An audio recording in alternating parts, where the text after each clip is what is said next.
2024 లేదా 25లో డిగ్రీ లేదా బీటెక్ చదివారా? సాఫ్ట్‌వేర్ జాబ్ కోసం ఎదురు చూస్తున్నారా? అయితే కోడ్ జ్ఞాన్ 100 డేస్ కోర్సులో చేరండి. జాబ్ సాధించండి. నమస్కారం సార్. నమస్తే. సార్, ఇప్పటి వరకు నా లైఫ్‌లో ఏదైతే జరిగిందో, గొడవలు కావచ్చు, లేదు అంటే బాధ సంఘటనలు కావచ్చు, ఏదైనా కూడా అవన్నీ నేను ఇక్కడితో కంప్లీట్‌గా ఫుల్ స్టాప్ పెట్టి నా లైఫ్‌ని కొత్తగా చూడాలనుకుంటున్నాను. మళ్ళీ నా లైఫ్‌ని రీస్టార్ట్ చేయాలి అనుకున్నప్పుడు ఎలా మారాలి సార్? నేను మార్చుకుంటూ నా లైఫ్ కొత్తగా ఉండాలి అంటే ఎలా చేయాలి? చాలా వెరీ ఇంపార్టెంట్. ఎవరైనా వాళ్ళ జీవితాన్ని కొత్తగా స్టార్ట్ చేసుకోవాలనుకుంటే కొన్ని ఇంపార్టెంట్ రూల్స్ ఇది మీ జీవితంలోకి ఇంక్లూడ్ చేయండి. ఓకే. నంబర్ 1, ఇన్ని రోజులు మనం వెనక్కి ఉండిపోతున్న కారణం, ఇన్ని రోజులు మనం ఓడిపోవడానికి గల కారణము, ఇన్ని రోజులు మనము గెలవలేకుండా మనని మనం వెనక్కి ఆపుకునే గల కారణము ఏదో ఒక భయం మనని ఆపుతోంది. సో ఫస్ట్ ఫార్మోస్ట్ థింగ్ మనం చేయాల్సింది ఏంటి? ఆ భయం కళ్ళలో కళ్ళు పెట్టి చూడాలి. 20 minutes do toughest thing in your life. నేను ఆ పని చెయ్యలేను అనుకున్నవి 20 minutes ఎ డే చేయండి. ఏదైనా సరే, ఒక అబ్బాయి చదవలేను, మ్యాథ్స్ రాదండి నాకు, 20 minutes కష్టపడు. 20 minutes టఫెస్ట్ ప్రాబ్లమ్ని, టఫెస్ట్ లాజిక్ని నేను అర్థం చేసుకోవడానికి ట్రై చేయి. లేకపోతే 20 minutes నేను మా ఆయనతో భయపడిపోతున్నానండి, నార్సిసిస్టిక్ హస్బెండ్ అండి, ఒక్క 20 minutes ఫైట్ చేయి, పోరాడు, తెలుసుకో, నేర్చుకో. కొత్తగా నిన్ను నువ్వు మలుచుకోవడానికి 20 minutes a day something new నేర్చుకుని తీరాలి. అది నిన్ను భయపెట్టేదాన్ని తిరిగి చూడాలి. ఇది నెంబర్ 1. సెకండ్ వచ్చేసి, మార్పు ఎప్పుడూ కూడా 3 ఏరియాస్లో రావాలి. నీ జీవితం మారాలి, కొత్తగా మొదలు పెట్టాలి అంటే 3: ఫిజికల్, మెంటల్, ఎమోషనల్. 3 రకాలుగాను రావాలి. ఫిజికల్గా డూ సమ్ ఎక్సర్సైజ్. అది హై ఇంటెన్సిటీ అవ్వచ్చు, లో ఇంటెన్సిటీ అవ్వచ్చు, వాకింగ్ అవ్వచ్చు. Do some exercise. ఎక్సర్సైజ్ లేకుండా ఆ రోజు తిండి తినద్దు, అలా పెట్టుకుని మారాలి. ఓకే. సెకండ్, మెంటల్లీ కొత్తది ఏదైనా మైండ్కి అందిస్తూ ఉండండి. నేర్చుకోవడానికి స్కిల్, లేకపోతే నీకు రేపు తిండి పెట్టేది. ఎప్పుడు ఏ ఇన్ఫర్మేషన్ బ్రెయిన్లోకి వెళ్తున్నా అది నాకు ఆనందాన్ని ఇస్తుందా, తిండి పెడుతుందా? ఈ రెండే. మిగతావి ఆలోచించొద్దు, ఆ చెత్తను ఎక్కించుకోవద్దు. మా అంకుల్ ఇట్లా అనుకున్నాడు, దానివల్ల నాకు తిండి వస్తుందా? రావట్లేదు. దానివల్ల నాకు ఆనందం వస్తుందా? రావట్లేదు. ఆ ఆలోచన తీసేస్తాను నేను. That is the only way to come and change your life. నీ లైఫ్ మారాలి అంటే నీ బ్రెయిన్లోకి వెళుతున్న ప్రతి ఇన్ఫర్మేషను నీకు ఆనందాన్ని ఇస్తుందా, నీకు ఆరోగ్యాన్ని ఇస్తుందా, లేకపోతే నీకు తిండి పెడుతుందా? ఈ 3 తప్ప ఇంకా ఏది నీ బ్రెయిన్లోకి ఎక్కదు. మార్పు జీవితం ఇట్లా మారుతుంది ఖచ్చితంగా. Okay. Very very important. Mental స్టేటస్లో. ఎమోషనల్లో ప్రతిదీ నువ్వు ఎంత ఎక్కెక్కేడ్చినా, ఎంత ఆనందంగా అందరి ముందు చలాకీగా ఉన్నా జీవితం అయిపోతూ ఉంటుంది. ప్రతి ఎమోషన్కి ఓవర్ రియాక్ట్ అవ్వద్దు. ప్రతి ఎమోషన్కి ఓవర్ యాక్షన్ చెయ్యొద్దు. ఎవరో ఏదో అన్నారు, ఓ బాధపడిపోయి, ఏదో జరిగింది, ఓ బాధపడిపోయి, నన్ను ఒకప్పుడు మా గర్ల్ ఫ్రెండ్ మోసం చేసింది, అంత సినిమా లేదు. విత్ ఇన్ నో టైం అందరూ మర్చిపోతారు. లేదు.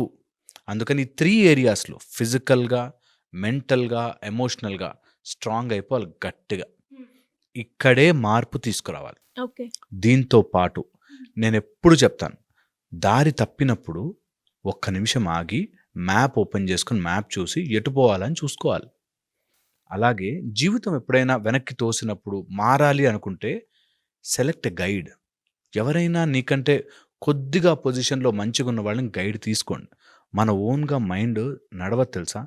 నేను చెప్తున్నాను, చాలా ఇప్పుడు సచిన్ టెండూల్కర్ కూడా హెడ్ కోచ్ ఉంటాడు. పెద్ద పెద్ద క్రికెట్ ప్లేయర్స్కి లేకపోతే స్పోర్ట్స్ మెన్ కూడా కోచ్ ఉంటాడు. వాళ్ళకి ఆట రాక కాదు, కోచ్ ఉంటే మనం ఎక్కడ తప్పు చేస్తున్నాం, ఎక్కడ దాన్ని సెట్ చేస్తున్నామని తెలియడానికి.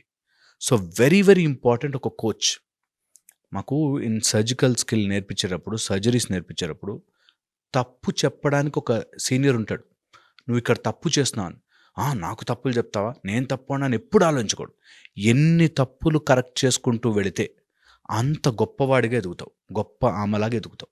సో అందుకని నీ తప్పులు చెప్పేవాడిని ఒక దగ్గర పెట్టుకో. తప్పులని ఎంచి చెప్పేవాడు సీనియర్ అయి ఉంటే, వాడికంటూ ఆ ఫీల్డ్లో కొంచెం తెలిసి ఉండుంటే, ఇది తప్పురా, ఇది తప్పు కదా, దీన్ని మారుస్తా అనేది గనక నేర్చుకోవడం స్టార్ట్ చేస్తే జీవితం విల్ ఫ్లిప్, ఇట్లా మారుతుంది జీవితం. అండ్ ఎప్పుడు చెప్తా, నేను ఎప్పుడు లైఫ్లో ప్రతిసారి చెప్తా, తల్లి తండ్రి వీళ్ళిద్దరిని తిట్టుకునే హక్కు పిల్లలకి లేదు. వాళ్ళు ఎంత దుర్మార్గులైనా కానీ, ఎంత బ్యాడ్ అయినా కానీ నీకు తిట్టుకునే హక్కు లేదు. సో ఇంతవరకు మా తల్లిదండ్రులు ఇట్లా చేశారు, మా నాన్న ఇట్లా చేశాడు, మా అమ్మ ఇట్లా చేశారు, పక్కన పడే. No parents should ever get scoldings from children అన్నది లాజిక్. అలాగే పెట్టుకోండి. అది లోపల తిట్టుకున్నా బయట తిట్టుకున్నా షుడ్ వెంటనే కట్ ఆఫ్. జీవితం ఇలా మారుతుంది, లిటరల్లీ మారుతుంది, నిజం ఇది. దీంతో పాటు ఒకవేళ లైఫ్ మారాలి, చేంజ్ కావాలి అనుకుంటే మాత్రం సమయం పడుతుంది అన్నది తెలుసుకోవాలి. మైండ్ ఒక్కరోజు టక్కుమని షిఫ్ట్ అవ్వదు. ఒకరోజు ఆవేశం ఉంటుంది, రెండో రోజుకి మారకపోవచ్చు. That's okay. టైం పడుతుంది. ఏదైనా అచీవ్ చేయడానికి టైం పడుతుంది. ఈరోజు అనుకుని రేపు సినిమాలోలాగా వచ్చేస్తే అందరూ అయిపోతారు కదా, నువ్వేంటి అయ్యేది కదా. ఇది చాలా ఇంపార్టెంట్. మా దగ్గరకు వస్తారు లైఫ్ కోచ్ కదా, మీరు నాకేం ఇది తప్పమ్మా ఇది చేశాను. నేను తప్పు కాదండి, నా సందర్భం ఎలా వచ్చిందంటే సిచ్యువేషన్ ఒప్పుకోలేరు. అందుకనే అంటాను, తప్పుని అవునో ఇన్ని రోజులు చేసిన తప్పే, మిస్టేక్ చేశాను, నౌ ఐ విల్ చేంజ్ అనే పట్టుదల, ఇప్పుడు ఎలా మారతానని చూడండి అనే పట్టుదల తెచ్చుకుంటే ఇందులో 2 రకాలుగా విడిపోతుంది. ఫస్ట్ జ్ఞానము, తెలుస్తుంది ఓకే నేను తప్పు చేశాను, రియలైజేషన్. దాన్ని అప్లై చేసే ధైర్యం రాదు. అందరికీ జ్ఞానం ఉంది, అందరికీ ఈ రోజుల్లో information is available everywhere. Information, చాలా ఇన్ఫర్మేషన్ ఉంది. బట్ దాన్ని అప్లై చేసిన వాడు హీరో, అప్లై చేసిన వాడు గెలుస్తాడు, అప్లై చేసిన వాడే మారతాడు. సో ఆ లర్నింగ్ దాంట్లో నువ్వు చెయ్యగలిగిన పరిధి తీసుకుని మారు. ఈ రోజు నుంచి చేంజ్ స్టార్ట్ అవ్వాలంటే ఇవి ద మోస్ట్ ఇంపార్టెంట్ థింగ్. అందరికీ నేను ఎప్పుడు చెప్తా, మూలాధారము దగ్గరే వాళ్ళు స్టక్ అయిపోయి ఉంటారు. మన ఈ లోకంలో ఉన్నాము అంటే మూలాధారంలో స్టక్ ఉన్నాం. సో అందుకని దాన్ని యాక్టివేట్ చేసుకోండి, మెడిటేషన్ చేయండి, కొంచెం పీస్ ఆఫ్ మైండ్ తెచ్చుకోండి, ఎమోషనల్లో ట్రాప్ అవ్వకుండా ముందుకెళ్ళండి. ఖచ్చితంగా మార్పు వచ్చి తీరుతుంది, ఖచ్చితంగా సాధించగలుగుతారు. సో చేంజ్ ఈ రోజు నుంచి స్విచ్ ఆఫ్ చేసేసి తుడిపేసి మళ్ళీ కొత్తగా స్విచ్ ఆన్ చేయాలి అంటే మాత్రం ఇవి ఫాలో అయి తీరాలి, ఖచ్చితంగా చేంజ్ వస్తుంది. Great sir. అండ్ మారాలి అనుకునేటప్పుడు చాలా మందికి కూడా అంటే ఏ రకంగా మారాలి, ఎలా మారాలి అన్న డౌట్స్ అయితే వస్తూ ఉంటాయి. అందులోనే మీరు అన్నారు అంటే మెంటల్గా కావచ్చు, ఫిజికల్గా ఇన్ని రకాలుగా మనం మారితేనే మనం ముందుకెళ్ళడానికి చాలా ఆప్షన్స్ ఉంటాయి అని. Great information. Thank you so much. Suman టీవీలో మీ పర్సనల్ అండ్ బిజినెస్ ప్రమోషన్స్ కోసం కింది నెంబర్కి కాంటాక్ట్ చేయండి.